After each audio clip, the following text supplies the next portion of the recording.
Assalamualaikum and good morning everyone. Thank you for taking the time to join this session. Today we will discuss learning, what it is, how the brain influences it, and the key theories of learning.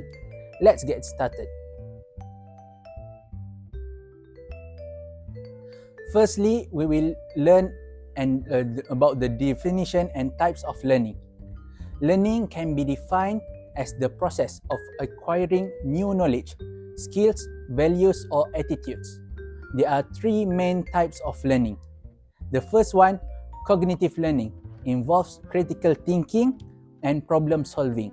The second one is associative learning, involves learning through associations, like rewards or punishments. The third one, observational learning, happens when we learn by observing the behavior of others. Each of these plays an essential role in our workplace. Thank you, team leader. Could you explain how cognitive learning can help us with problem solving at work? Of course, cognitive learning allows us to analyze situations more deeply. For example, when dealing with an unhappy customer, we can use this approach to understand their issue and find the most suitable solution. It involves logical thinking, creativity, and decision making based on facts. I see. How about associative learning? Could you give an example of how it's used in workplace training? Great question. In training, associative learning happens when employees are rewarded for completing tasks successfully.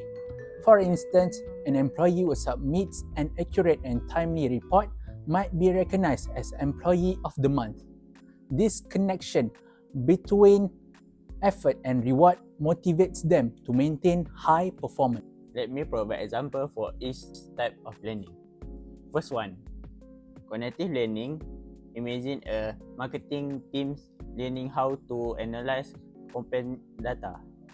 They use logical thinking to identify trends and adjust strategies for better results.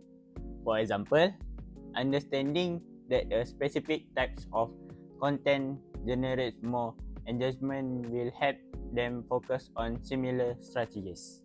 The second one is associative learning. During onboarding, new sales staff are taught to pitch product effectively. If a trainer successfully closes their first deal during the training period, they are given immediately positive feedback or small initiative like a lunch voucher. This builds a connection between their efforts and recognition. The third one is observational learning is a customer service department. A junior employee observes a senior colleague managing a difficult customer over the phone. They notice how the senior use calming language and active listening to escalate the situation, then apply those techniques in their own calls later. Excellent! I think we can all agree that understanding these types of learning can improve productivity and teamwork in the workplace. Does anyone have any additional questions? Everything's clear. Thank you for the helpful explanation. Great! If there are no further questions, we will wrap up this session. Thank you all for actively participating.